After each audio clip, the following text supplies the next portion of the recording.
حلقه الجوله الرابعه من فانتسي البريمير ليج. شايف ان الحلقه دي هتكون قويه جدا ومهمه جدا ليك، وخصوصا ان احنا هنتكلم بقى على شويه حاجات. اولهم طبعا احنا هنعمل ايه الجوله الجايه، هنتكلم على الاسيتس بتاعت برايتون البيون، ايه دنيتها وهم داخلين على ماتشات غريبه، وهنتكلم على الاسيتس بتاعت تشيلسي، وهنتكلم كمان على قصه برونو فرنانديز وماركوس راشفورد، والاهم الوايلد كارد. هنفعل الوايلد كارد امتى وامتى احسن وقت نقدر نتكلم فيه انك انت تفعل الوايلد كارد وانت مطمن. فاتفرج على حلقه النهارده وان شاء الله تستفيد.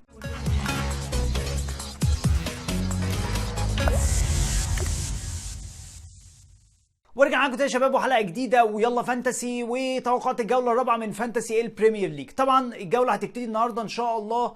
الماتش الافتتاحي يوم الجمعه طبعا الساعه 10 هيبقى طبعا الديدلاين الساعه 8:30، فخلي بالك ما تسرحش قوي اول ما تتفرج على الحلقه. تابع كده اخبار المؤتمر الصحفي وتوكل على الله واعمل تبديلك، وزي ما دايما بننصحك انك انت تبديلك قبل الجوله بحاجه بسيطه، قبل الجوله بساعه ساعتين تكون خلاص انت عرفت الدنيا ماشيه ازاي، اتفرجت على المؤتمرات الصحفيه وخلافه. بس قبل ما نبتدي في كلامنا بقى عن حلقه النهارده، ما تنساناش طبعا باللايك والسبسكرايب وتجاوب على سؤال حلقتنا النهارده. انت شايف انت هتفعل الوايلد كارد امتى واحسن وقت تفعل فيه الوايلد كارد وليه؟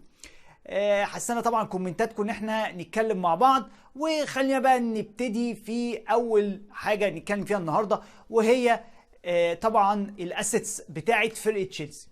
بص، مبدئيا تشيلسي ماتشاتها الجايه حلوه، اتكلمنا على ان هيبقى فيه يعني صحوه كده هتبان الماتش اللي فات، وده بالفعل يعني احنا شفنا انطلاقه جامده جدا.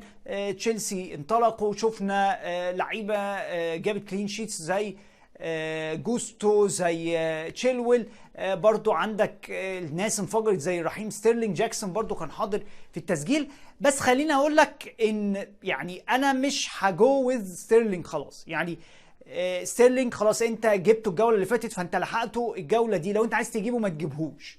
ليه؟ ستيرلينج مش اكتر لاعب كونسيستنت في لعبه الفانتسي، فلو انت عايز تشتري حد من تشيلسي بلاش ستيرلينج. دي نقطه كده، واللي عايز يتخانق معايا يعني يتخانق، مفيش مشكله. بس ان شاء الله الجوله الجايه ده هيبان لك ستيرلينج ان هو مش اكتر حد كونسيستنت يعني في الكوكب. برضو نتكلم على البوينت بتاعت برايتون البيون. خلي بالك برايتون البيون لو انت بتفكر لسه تفعل الوايلد كارد، لا فرمل شويه على لعيبه برايتون، لعيبه زي استوبيان، لعيبه زي ميتوما، لعيبه زي سولي مارتش، الكلام ده كله. انا هقول لك بلاش تجيب حد زي استوبيان في فرقتك للوايلد كارد. ليه؟ برايتون البيون داخلين على ماتشات ما يعلم بها الا ربنا، خد بالك من النقطه دي كويس قوي. لو انت ناوي تفعل وايلد كارد قريبا، لا بص على الخمس ماتشات الجايين لبرايتون البيون، مش هتلاقي الدنيا حلوه قوي، فاحتماليه الكلين شيتس برضو مش لذيذه، وخصوصا كمان ان خلي بالك برايتون البيون في الثلاث ماتشات اللي لعبوهم ما طلعوش بولا كلين شيت. كان اعتمادنا قوي على استوبيان في الاتاكينج ريتيرنز، راجل بيسجل بيصنع كل الحاجات دي، انما لو انا هستنى منه كلين شيتس في ماتشات صعبه، وماتشات صعبه كمان ان هو يجيب فيها اتاكينج ريتيرنز، انا مش من الناس اللي هتقول لك لا روح اشتري استوبيان. عندك استوبيان سيبه يا عم، ماشي خلاص اوكي. لو انت عندك اولويه انك انت تشتري حد تاني او عندك تبديل اهم عايز تعمله، انما ما تشتريش لو انت هتفعل وايلد كارد. فكك من ستوبيان، فكك من ميتوما، فكك من الناس دي. الماتشات اللي جايه هتكون اصعب واصعب على فرقه برايتون البيون. النقطه اللي بعد كده طبعا وهي برونو فرنانديز وماركوس راشفورد.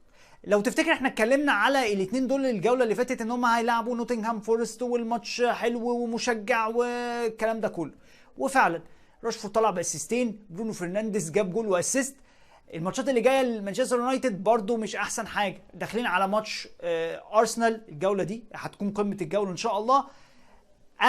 لو انا هسيب، وفي ناس كتير قوي عندها اتنين، لو انا هسيب واحد منهم هسيب برونو فرنانديز. ماركوس راشفورد هيكون في اختيارات هنتكلم عليها في حلقه النهارده هي احسن بكتير من ماركوس راشفورد، فتابعنا في حلقه النهارده كده هنتكلم. ولو انت عندك برونو سيبه، لو عندك ماركوس وبرونو لا بيع ماركوس راشفورد. واخر طبعا نقطه هنتكلم عليها وهي الوايلد كارد. يا جماعه انت احسن وقت تفعل فيها الوايلد كارد، خلي بالك انت عندك الجوله الجايه هتبتدي خلاص اهو، النهارده ان شاء الله يوم الجمعه، وبعد كده هنرجع تاني هنريح شويه لحد الجوله، لحد يوم تقريبا يوم 16/9.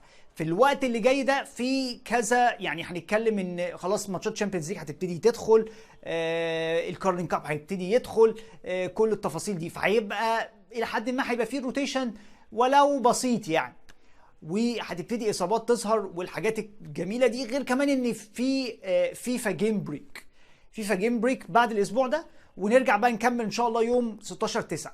عايز تفعل وايلد كارد، لو انت فرقتك، خد بالك من النقطه دي، فرقتك تستحمل انك انت تصبر شويه لحد الجوله التاسعه، جو اهيد ولصم فرقتك. لان انت خلي بالك لو انت تقدر تاخر شويه استعمال وايلد كارد يكون احسن. ليه؟ لان انت عندك لحد الجوله ال19 لحد ما تاكتف الوايلد كارد الثانيه، فانت لو فعلتها دلوقتي في مثلا في الجوله الرابعه هتستنى بقى كتير قوي. انما لو فرقتك حلوه وشغاله وتقدر تمشيك لحد الجوله التاسعه لحد ما تفعل الوايلد كارد، تمشيها تبديل بتبديل حتى لو نيجاتيف 4 كده في النص مش هيخسر. ليه؟ لان الجوله التاسعه هيكون فيها تحول في الفيكستشرز بتاعت فرق كتير، فرق كتير في الفتره دي عندها ماتشات صعبه. الجوله التاسعه هتبتدي بقى ماتشاتها تحلو، وهيبقى عندها ماتشات كتير سهله، يعني في فتره في 4-5 ماتشات سهله في الفتره دي.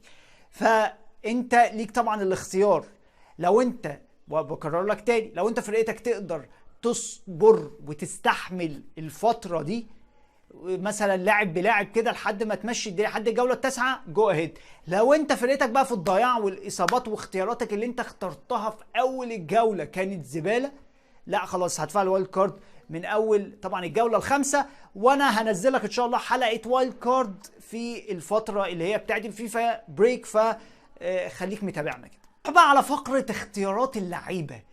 مين اللي هجيبه، مين اللي هيظبطني الفتره دي؟ مين هيظبطك؟ عندك يا عم الاسيتس بتاع تشيلسي، اتكلمنا على اوبشنز دفاعيه، جوستو، تشيلويل. برضو لو انت قلقان من جوستو ان هو يعني اوبشن مش لونج تيرم، ممكن برضو كولويل ارخص بكتير من بين تشيلويل. كلين شيت ان شاء الله، الراجل بيبقى حاضر وب4.5 مليون، فالراجل حلو يعني شغال. عندك برضو اودوجي، خلي بالك اودوجي راجل اسيت كويس قوي، ب4.6 دلوقتي سعره زاد شويه. ماتشات توتنهام ماتشين جايين حلوين، لو انت كنت سمعت كلامنا وجبته الحلقه اللي فاتت كان زمانك مثلا جايب ال 12 نقطه بتاع اودوجي، والماتشين اللي جايين متظبط فيهم. بس لسه الراجل ده لسه في ناس كتير راحت جابته، بس لسه في ناس اكتر بعيده عن دفاع توتنهام والكلام اللذيذ ده. فانت ممكن تروح تجيب اودوجي، عايز ارخص شويه. عندك فان ديفين برضو، فيكاريو اوبشن مش وحش، حارس فرقه توتنهام. نكتفي بهذا القدر طبعا في خط الدفاع، لان خلينا نقول ان خط الدفاع لو انت بصيت شويه كده حواليك هتلاقي ان في 3 كلين شيت بس جم الجوله اللي فاتت، ومش من فرق يعني خلينا كبيره. ممكن برضو نقول تجيب حد من دفاع كريستال بالاس، ممكن اندرسون مثلا، ممكن باتريك ميتشل لو انت عايز اوبشن يجيب لك اتاكينج ريتيرنز برضو في الجيم. ولكن انا بكتفي بالفرقتين الكبار دول. احد الاوبشنز برضو كريستال بالاس، لان كريستال بالاس ما جاش فيها غير جولين في 3 ماتشات، وكان عندها ماتش مع ارسنال، فالفريق يعني دفاعيا الى حد كبير قوي. ولكن يعني اودوجي وتشيلسي افضل انك انت تختار منه. اما بقى بالنسبه لخط النص، واحنا عندنا ناس كتير قوي في خط النص، يعني في ناس مثلا بتقول لك ستيرلينج. انا ضد ستيرلينج يا جماعه، خلاص تمام، واللي عايز يتخانق. انا ضد ستيرلينج شكلا وموضوعا. خلاص الراجل انفجر الجوله اللي فاتت، لحقته ما لحقتوش، خلاص راح ستيرلينج يشوف حد تاني. عندك مين تاني؟ عندك جيرد بون هيلعبوا اسوأ دفاع في الدوري. عندهم لوتون تاون الماتش اللي فات، لوتون تاون شالوا 3 من تشيلسي، ويعني الدنيا حلوه معاهم. وبوين متألق، وظهر الكلام ده في فوزهم 3-1 ضد برايتون ألبيون، كان هو المين مان وهو اللي سجل وهو اللي عمل الشغل كله. بوين ب7 مليون حلو، ولكن للاوبشن الجوله الجايه فقط، لان ماتشات ويست هام بعد كده يعني هتبقى اصعب شويه. ولكن لو جبته الجوله اللي فاتت واعتمدت عليه، لا الراجل ده هيعمل لك شغل كبير. لو انت عايز بقى اوبشن يعني اطول شويه، عندك جيمس ماديسون دلوقتي ب7 و7 مليون. اوبشن حلو، هو اهم واحد في فرقه توتنهام، هو اهم واحد في فرقه توتنهام، مفيش جول واسيست غير بيطلع من تحت رجل الراجل ده. اوبشن قوي جدا، هاته عندك في الفريق، لان توتنهام فريق منظم، فريق بيلعب كوره كويسه، وجيمس ماديسون هيبقى له الدور والاولويه في اي حاجه هم بيعملوهم، هو له الافضليه بصراحه عن سون. وفي غياب ريتشارلسون انا شايف ان ده هيشجع ماديسون اكتر ان هو يعمل شغل. في اوبشن كمان وهو الناس مش رايحه له قوي، وهو ديابي يا جماعه، ديابي من فرقه استون فيلا. اوبشن حلو، رخيص مش غالي، تقريبا كان ب6.5 او 6 مليون حاجه زي كده. كل مباراه بتلاقي منه اتاكينج ريتيرنز، الراجل شغال مش بيقول لا. واحد من الاوبشنز الحلوه جدا، وانا شايف ان ديابي اوبشن افضل من واتكنز بمراحل. الراجل على طول موجود، بيسجل بيصنع، غير واتكنز اللي انا مش حاسس ان هو نجاعته على الجون حاضره قوي. تلاقي واتكنز مثلا ايه اسيست ولا حاجه في الماتش، مش اكتر من كده. غير ديابي لا، اللي بيسجل وبيصنع وبيعمل شغل كبير. الاوبشنز بقى الاقل جاذبيه برونو فرنانديز، ولكن برونو فرنانديز حلو. لو عندك برونو سيبه في الفريق. يا عم عندهم ماتش صعب ضد فرقه ارسنال، يا عم ماتشات مانشستر يونايتد مش افضل شيء في الفتره الجايه، بس انا شايف بيع راشفورد وهات برونو افضل اوبشن ليك الفتره دي. اوبشن قوي جدا. الراجل ده احصائياته بتقول ان الراجل ده كان المفروض ينفجر اكتر من كده، ومع ذلك برضو المرة اللي فاتت 12 بوينت، هتلاقي منه بوينتس في الفترة الجاية، وهيبقى ديفرنشال مهم جدا معاك في الفترة.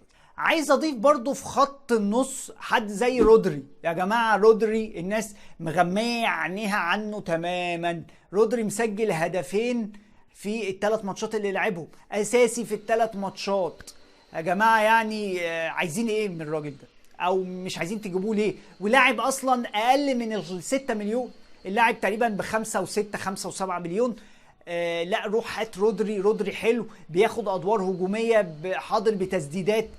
هتلاقي من الراجل ده اتاكينج ريتيرنز مش وحشه في الفتره دي، واوبشن مضمون واساسي معاك. وشوفنا طبعا ان هو بيجيب اهداف، شوطات خطير جدا على المرمى، وده من ساعه ما كيفن دي بروين ما بقاش موجود.